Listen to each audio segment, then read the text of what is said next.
नमस्कार दर्शकों, आपका हार्दिक स्वागत है आपका अपना चैनल।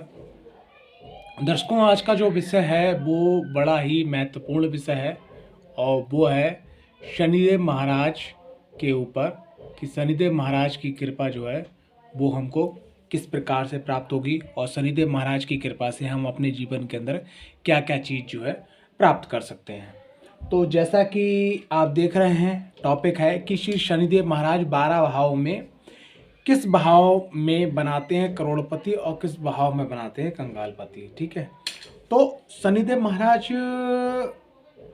अगर कुंडली के अंदर लगन भाव में स्थित हैं और लगन भाव में राशि बनी हुई है 11, 10, 7, 2, 3, 6, ठीक है, फिर से मैं दोहरा रहा हूँ, 7, 10, 11, 2, 3, 6, यानी कि कुंभ, मकर, तुला, ठीक है, वृषभ, ठीक है, और मिथुन और कन्या। तो ये आपके लिए अति उत्तम होगा। बस आपके जीवन के अंदर एक कठिनाई हमेशा बनी रहेगी, वो ये कि आप जब भी जो काम करना चाहेंगे वो काम आपका समय पे नहीं होगा, क्योंकि शनिदेव महाराज जो है लगन में बैठे होंगे। और लगन में बैठने के बाद में इनकी पहली जो दृष्टि पड़ेगी वो पड़ेगी 1, 2, 3 यानी पराक्रम भाव पर पड़ेगी, और 3 के बाद 4, 5, 6, 7 सप्तम भाव पर पड़ेगी। तो सप्तम भाव में एक कमी आएगी अगर आपका व्यापार है, ठीक है, पार्टनरशिप में व्यापार है, दाम्पत्य जीवन में थोड़ा सा दिक्कत आनी ही आनी है। ठीक है, उसके बाद में 7, 8, 9, 10 कर्म आपका अच्छा रहेगा। तो यानी कि अगर लगन में बैठे हैं और इन राशियों में शनिदेव बैठे हैं तो आप यहाँ पर नीली या नीलम जरूर पहन सकते हैं। ठीक, उसके बाद में अगर शनिदेव महाराज द्वितीय राशि में बैठे हुए हैं यानी दूसरे घर में बैठे हुए हैं, तो दूसरे घर में अगर यही राशि आती हैं 11, 10, 7, 2, 3, 6, ठीक है, तो यहाँ पर क्या है कि अगर आप शनिदेव द्वितीय भाव में आ रहे हैं, तो अगर आपकी कुंडली के अंदर शनिदेव महाराज जो है कारक हैं, ठीक है, योग कारक हैं, ठीक है, तो आप उनका क्या कर सकते हैं, आप उनका जाप कर सकते हैं। ठीक है,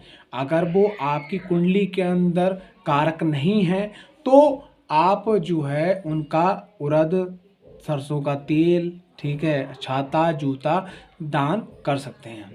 उसके बाद शनिदेव महाराज अगर पराक्रम भाव में आ जाते हैं तो कहते हैं कि शनिदेव महाराज अगर पराक्रम भाव में होते हैं तो व्यक्ति से इतनी मेहनत करवाते हैं कि उसका भाग्य, क्योंकि उनकी सातवीं जो सीधी दृष्टि है, जो सातवीं सीधी दृष्टि है वो भाग्य भाव पर पड़ती है, तो भाग्य भाव पर पड़ने के कारण उसका भाग्य चमक जाता है। तो यहाँ पर व्यक्ति जो है शनिदेव महाराज को प्रसन्न करने के लिए महाकाली कवच को धारण कर सकता है और साथ ही साथ शनिदेव के मंत्रों का जाप भी कर सकता है।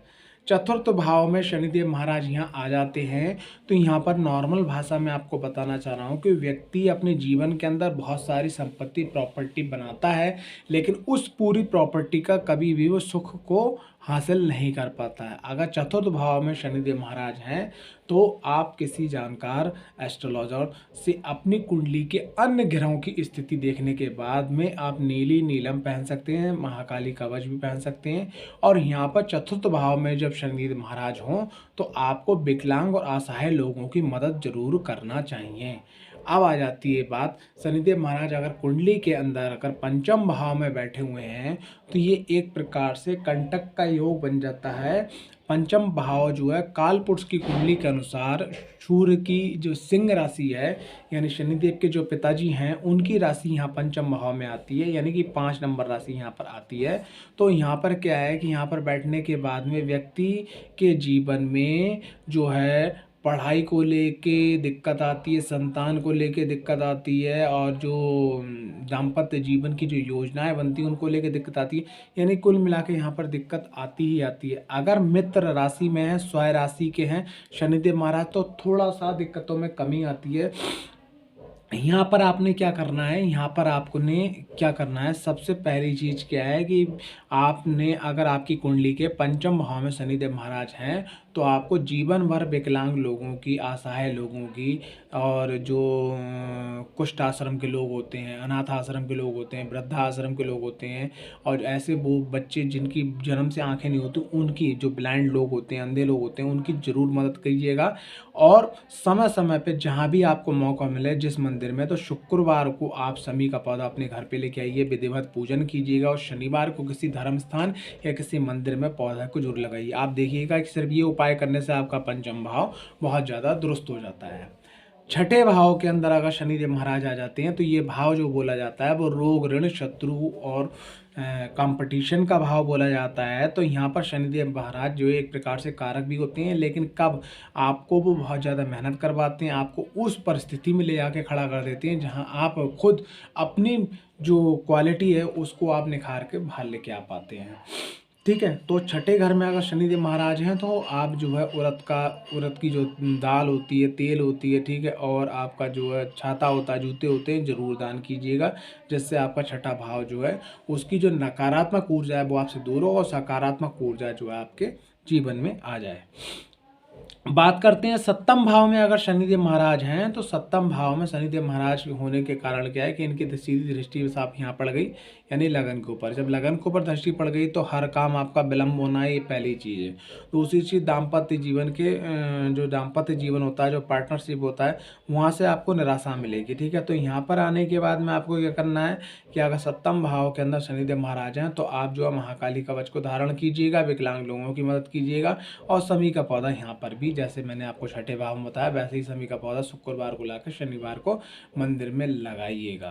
ठीक है, अष्टम भाव में शनिदेव महाराज, तो अष्टम भाव जो है वो दो चीज़ों का गिना जाता है, मुख्यतः गिना जाता है। यहाँ से मृत्यु का भी विचार करा जाता है, यहाँ से आयु का भी विचार करा जाता है, और यहाँ से जो जीवन में अचानक होने वाली घटनाओं का भी विचार किया जाए, चाहे वो धन से हो, चाहे तन से हो, चाहे मन से हो, चाहे किसी भी प्रकार से हो।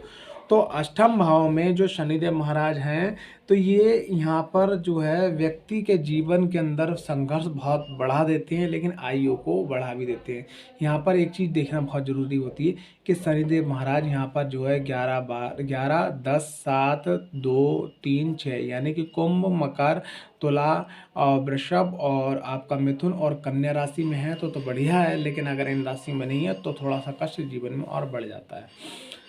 नवम भाव में अगर शनिदेव महाराज हैं, तो ये बहुत उत्तम भाव माना जाता है। नवम भाव में अगर शनिदेव महाराज हैं और मृत राशि के अंदर हैं, तो आप जो है नीली, नीलम और ये क्या बोलते हैं, जो घोड़े की नाल का जो छल्ला बोला जाता है, अगर ओरिजिनल मिल जाए तो आप उसको धारण कर सकते हैं। शनिदेव के मंत्रों का आप नियमित रूप से जाप कर सकते हैं, महाकाली कवच को भी धारण कर सकते हैं। यहाँ पर बैठने के बाद शनिदेव महाराज आपके भाग्य में जो है जितना जैसे जैसे सीखेंगे वैसे वैसे अपनी लाइफ को ऊपर जाएंगे। और मैंने जैसे एक शब्द बोला कि आपको यहाँ पर वो करोड़पति के लेवल तक पहुँचा देते हैं, लेकिन वासरते क्या है कि आपकी कर्म अच्छे होना चाहिए। दसम भाव में बैठे हुए शनिदेव महाराज जो है आपको हर क्षेत्र के अंदर ऊंचाइयों पर पहुंचाते हैं, और आपको जीवन में हर वो चीज़ें मिल जाती हैं जो आप चाहते हैं। लेकिन बस ये है कि दसम भाव में और एकादश भाव में जो दसम भाव में रिजल्ट है, वही एकादश दस भाव में रिजल्ट भी आ जाता है। एकादश भाव के शनिदेव महाराज तो बहुत ही ज़्यादा उत्तम माने जाते हैं, क्योंकि काल पुरुष की कुंडली में शनिदेव महाराज की मकर राशि और कुंभ राशि मानी जाती है। और अगर लाभ भाव में शनिदेव महाराज बैठ जाते हैं, तो यकीन मानिएगा कि हर